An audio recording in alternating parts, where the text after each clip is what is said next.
Hi, and welcome back to Footnotes. I'm Tilmans, founder and lead strategist here at Reconnected Group Africa, a research and intelligence-based business consultancy here in Southern Africa. Footnotes is our informational series. Each episode focuses on a different topic related to how business is done on the continent, and we'll help you to learn how to understand it, leverage it, and position yourself early. Today's topic is investment fundraising. Something that we keep coming across in 2026 is the conversation around investment raising and investment readiness. I think it's a mix of reasons. On the other hand, a lot of government institutions around the world have failed entrepreneurs, and the next generation of startups and entrepreneurs are more independent minded in thinking of how they're going to fundraise and fund their operations to profitability. The other reason is basically TikTok. For some reason, it's become a growing social media trend of venture capitalists and other type of investment professionals going online and giving advice on what they deem as an investor ready business. In the context of Africa, Southern Africa, and businesses based on the continent, though, that's kind of damaging because a lot of this advice comes from people that have never actually invested on the continent and don't have a lot of plans in the future. But because they make their solutions sound so simple and easy, we find that African-based entrepreneurs, investors, and executives who try and follow that popular social media advice are already setting themselves up for maybe not failure, but definitely delayed success, just because they're trying to fit a square peg in a circle hole. As a business consultancy, one of the services that we started to offer was helping local businesses, executives to build a strategic investment campaign. This was basically us trying to find a solution to another problem in the investment supply chain on the continent, is how everybody claims to be an introducer, and they charge entrepreneurs on the continent an obscene amount of money upfront or large commissions, sometimes over 60% of the investments given. In the overall supply chain of investors to investment opportunities on the continent, it is fraught with issues. There's so many middlemen who make promises on both sides to the foreign investors with the good intentions and the local entrepreneurs desperate because of limited opportunities. It is a very lucrative and manipulative practice. So by offering people the skill to build their own investment raising campaigns and helping entrepreneurs plan out and set out their campaigns, we've been able to help small entrepreneurs and investors access opportunities and networks that they usually would not ever be able to. Some of the work needs to be done in the mentality of the entrepreneurs themselves. Due to over-reliance in the past of government funding, because quite frankly, they were the only ones doing anything in Africa, people have the assumption that investment only comes in lump sums, right? That networking comes through government connections and attaching yourself too much to institutions. However, with the right strategic approach, I believe that so many more businesses in Africa could thrive from getting more private to private investment. Because now, with the world being more interested in investment on the continent, there are more banks, family offices, venture capitalists, and other type of private investment pouring into the continent. And since we know that trickle-down economics is not a real thing in Africa, it is vital for every entrepreneur, every organization, every business, every investor, every executive to have the skills to advocate for their own investment pipeline. To get an expert's insights on this issue, we reached out to Alexandre Tilmans. Alexandre is from Belgium and is primarily trained as a finance expert. But due to his passion for public art, he became the co-founder of Baz Art. He also served as president of the Belgian Chamber of Commerce for Southern Africa and is now a board director, investing in projects and entrepreneurs all over the continent. Good morning, Alex. Thank you so much for your time. Good morning. Pleasure. Thanks for inviting me and happy to be here. So, the reason why I asked you to come on Footnotes is a comment in our the last time that we spoke. You are from Belgium, and when I said, "Oh, I'm from Afigeng," you immediately knew where that was, and I know it's random, but that is so rare that it shocked me and it stayed in me. Like even when I speak to other South Africans, they don't know where we are. So I think maybe start first, maybe sharing some of your experience Next. in investment and how you found yourself in Mabato in Mafeking, for example. So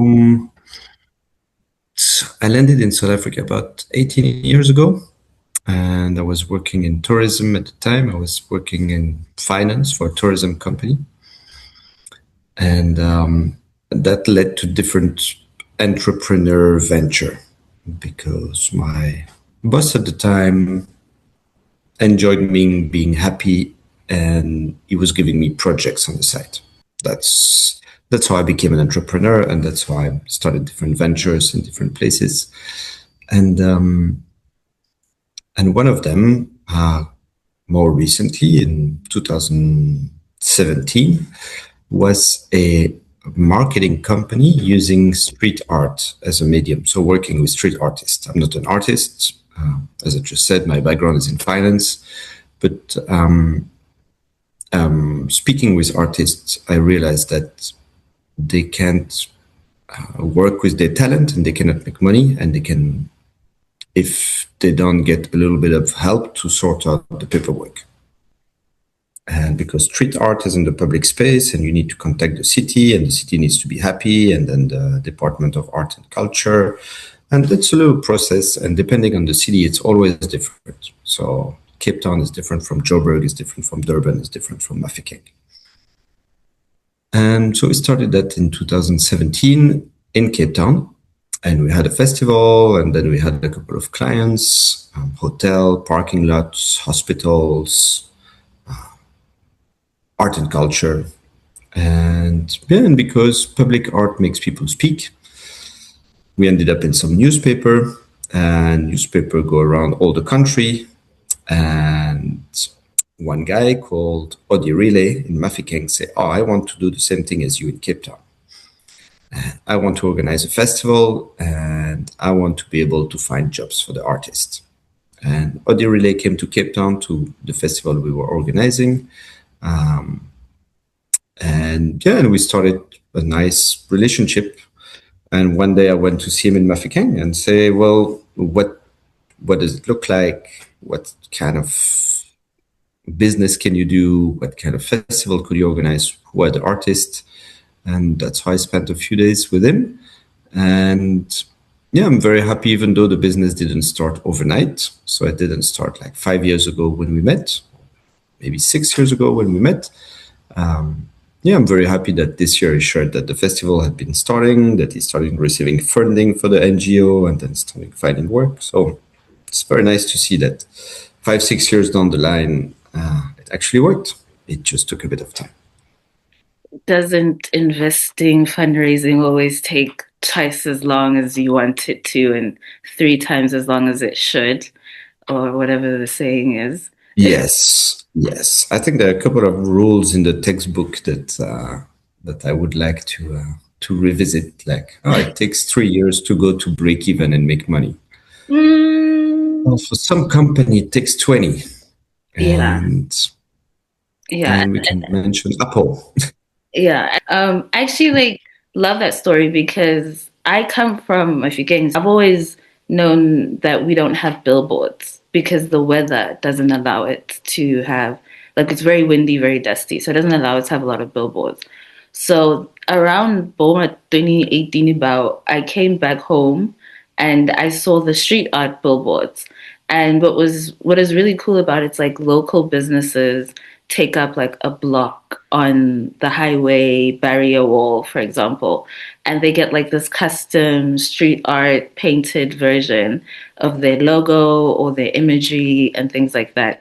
And it is actually very effective because they stay up for like, I think 6 months or something at a time. So when I know that's like the most random specific thing that someone could know about my vegan. So when you were talking about that, I was like, oh, he's really been here. And like he really like he might have been on my street. Like he actually really knows what I'm talking about. And it's shocking because unfortunately, like when especially when you work in corporate, the people with the who manage the budgets, right? The finance, the use of today, they don't come out to these towns anymore. I find it very interesting that it was your supervisor that kind of gave you these extra tasks and stuff. Let's just say I don't really know supervisors like that anymore. I think the monopolization of opportunity is more common. So I guess then the question that's most relevant to the people watching this would be how like you said his name was Udilile, right? How can someone like him basically find people like you more directly? Because I think that's like the first thing that investors always, entrepreneurs locally really struggle with. So I love that like it was a kid from Ifigay who essentially reached out to you guys doing something similar and brought it home, I guess, in its Yeah, but I think it's the form. proof that anyone can be reached, same way that you reached to me as well, not knowing that I had been to Mafeking. You just managed to send me a message, and I replied. And yeah, I think people are more reachable than people think, and one shouldn't be scared to just send a text. And maybe I should do it more often as well and say, oh, I really want to speak with this person, understand what this person is, how this person is working, what this person is doing. And just send an email. It's fine. But on Send a text. TikTok, they're telling the children that don't bother a cold intro, only warm intros work. And if you send cold intros, you're just gonna make investors angry and they're not gonna want to talk to you. I swear to God, there's like 100 TikToks a day being posted saying that. No, no, if you, there's a difference between asking for money and sending a cold email asking for money, or somebody like you that says, hey, Alex, you're an entrepreneur. I'd love to hear your story and I want to understand a bit more about investment. Or the relay saying, hey, Alex, I see you doing street art in Cape Town and turning it into a business. I want to do that in Mafeking. Can you please share? Mm. It's very different. No one asks for money here.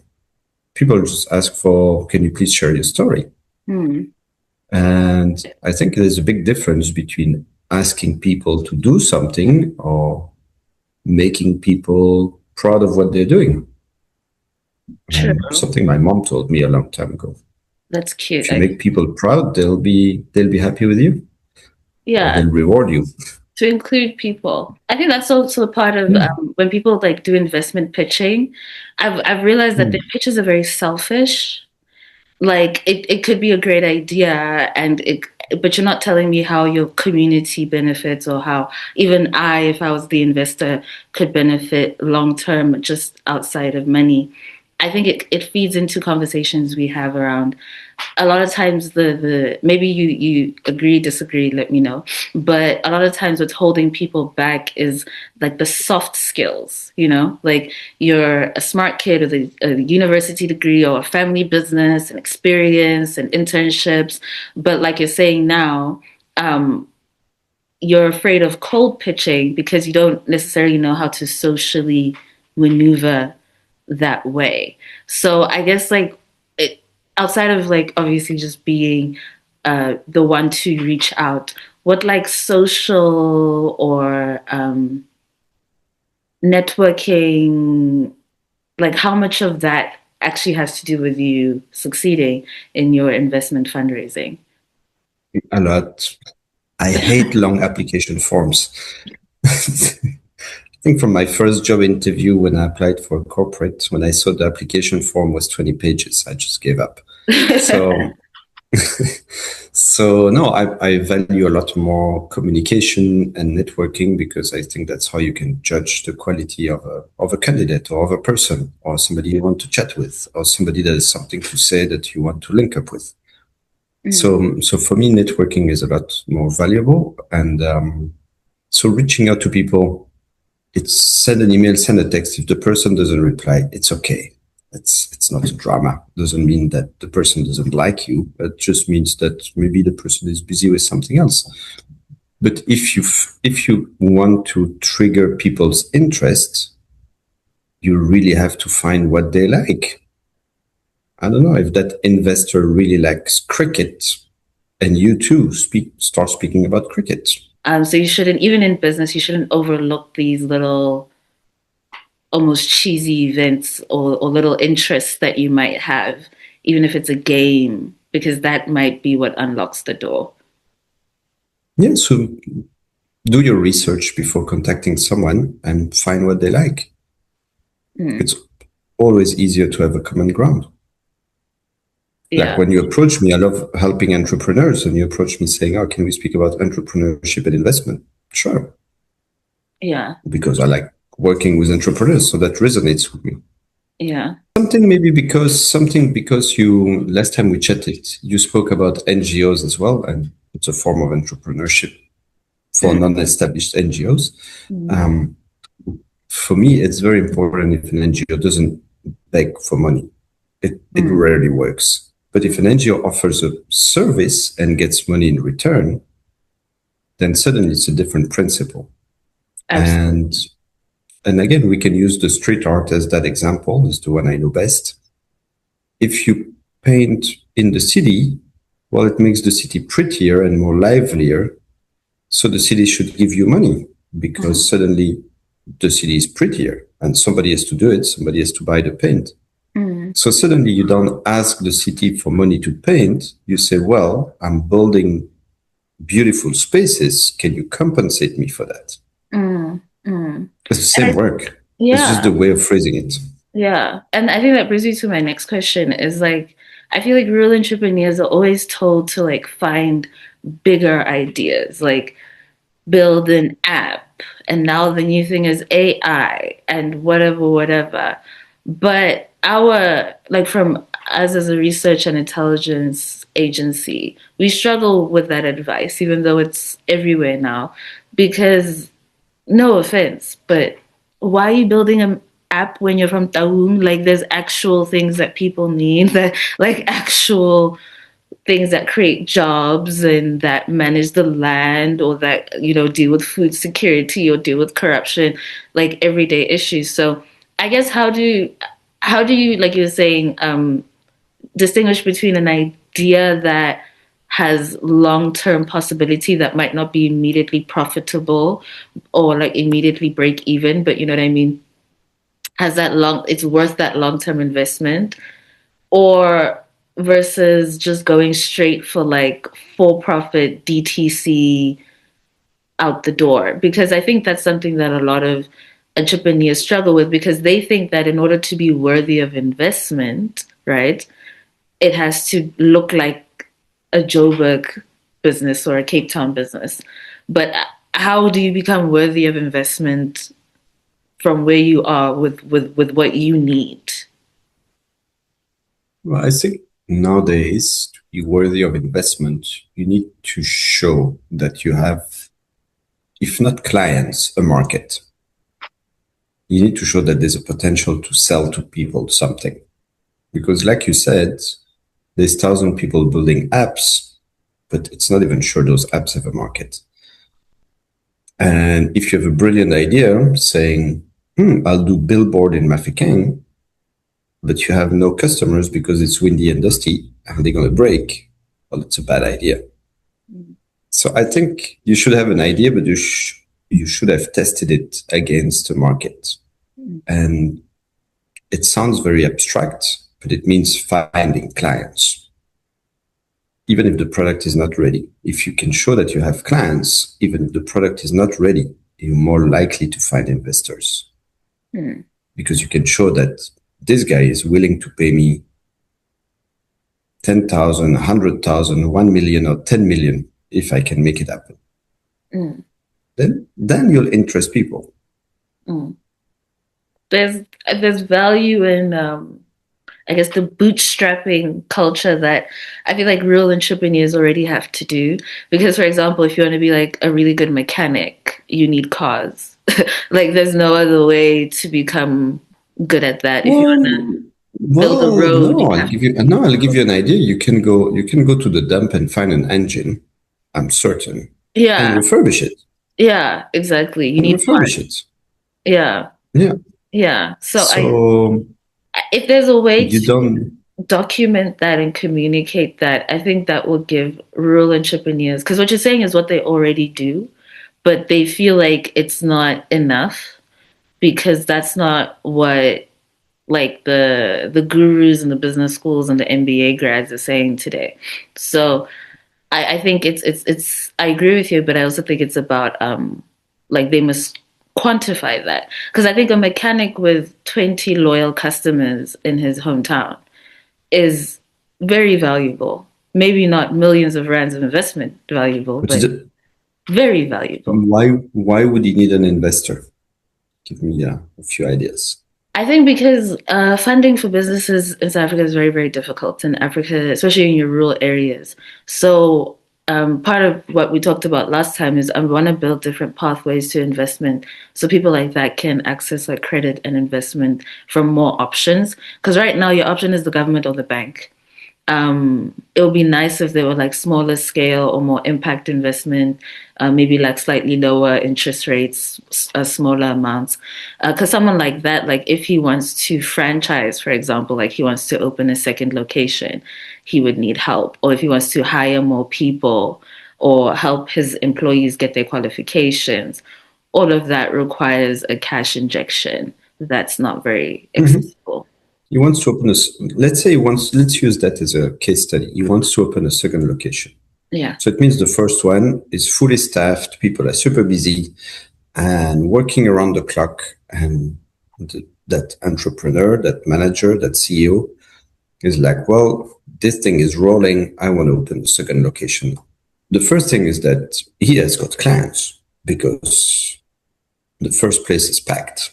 Yeah. So that's already good. So now he needs to reach out to people, and you say bank or government, which is probably not the best avenue, but reach out to people. I would first start reaching out in the world of mechanics and garages and other franchisees, just to get an understanding of what it takes to open a second garage. It is more likely to find money and help in the same sector than going to the bank or going to the government. And that other garage could be, I don't know, in KwaZulu-Natal, there's a guy developing 5-6 garage, and now he has got enough money to start investing in Northern Cape. Yeah. But it's about reaching out. Yeah. Yeah. I think that's really something that rural entrepreneurs, and I don't know if it's like a mental thing, a dependency thing, an education thing, but it's not even themselves, but the people on the other side. Like if you're even applying for funding from a scheme that is ran out of Joburg or Cape Town, you know you're not going to get money. Just because as soon as they see your address, you know you're not going to get it. In the next few years, right? What rural based industries, like we spoke about like mechanics and services now, but what rural based industries would be interesting, because I slightly resent some of the advice coming out now telling people to focus on like tourism and agriculture, because those industries are historically seasonal. Yeah, let's say seasonal. So what other ways, because young people are desperate like for something that will allow them to stay home and live here and work here, but have a longer term impact? Well, so there are big trends in the world, and industries that are growing faster than other. The reason is people are speaking about tech and apps and AI is because it's growing faster than others, but there still are others that are growing consistently. And that gives you a good indication if it's an industry that is relevant. And I'll use an example. And I don't know that. If people have a lot of kids in Mafeking, they will need a lot of houses in the next 20 years. That's guaranteed. So construction is a good industry to invest. And if you have heard that in Europe, people don't make kids anymore, well, I wouldn't bet on construction in 20 years in Europe. Valid. So that gives you an indicator of, is my industry growing or not growing? If people get older in Mafeking, they will need more doctors and medicine. Also an industry worth looking at. So I think population growth gives you a good indicator. Is my industry going to grow in my hometown? Are people getting older? Are people getting younger? So I think all that should be an indicator of, is there more business, or is there business in my idea? That's such a good point. Because I feel like we talk about population control, like just to shame people into having babies. I don't think people see it as a form of market intelligence, right? And it's tracked hyper locally, so it's like open access data that everyone can get per town. Because like now when you say that, like if people keep having babies in my gang, I kind of giggled because I'm like, we are literally running out of preschools right now. Like people be having So babies. it means that there's a lot of need for services for babies. Yeah. Pediatrics. Yeah, and other parts of the country, we're getting more centenaries, so people living closer to 100 years old. And there's been like such a delayed reaction from the Department of Health that even the grannies themselves have started their own medicinal businesses. Like, it's so cool. Yeah. And those babies will get older, so in 20 years they will do something else. And They so will you need can hobbies and sports. That is so true. That is so true. And here are the important takeaways from our observation and conversation for investors, entrepreneurs, and executives in Africa who want to build more successful investment raising campaigns. Takeaway number one is the cold email, the cold outreach is still important. A lot of social media new age advice tells you about soft introductions. All that is doing is priming you for gatekeeper culture. So send out as many cold emails as possible. You literally never know who could answer you. Takeaway number two. It takes much, much longer than you realize. So an investment raising campaign should not be thought of in the same way as a tender application. Okay. It takes years for you to grow a network wide and deep enough for you to find an idealistic investor. Always plan in 2-year cycles because that gives you enough time to meet new potential investors while also giving them enough time to enter a new financial cycle where they could budget to invest in you. But obviously, if you're trying to do everything in 3 months, then nobody has time to actually make a decision and open up capital to invest in you. Takeaway number three, you are exactly where you need to be. What I love about Alex's story with Udirile is that Udirile is not trying to do an international arts festival anywhere else. He did it in his hometown. That is what made him a viable mentee to the team at Baz Art. One thing that we really try and really drill into people's heads is this idea that you have to move to the big city to make things happen is regressive and outdated. Build something from where you are, reach out from where you are, even if that's a rural area in Africa. So yeah, thank you so much for watching this footnote. If you are an investor, executive, entrepreneur trying to navigate business on the continent, definitely reach out to us at Reconnected Group Africa and we can help you navigate the maze.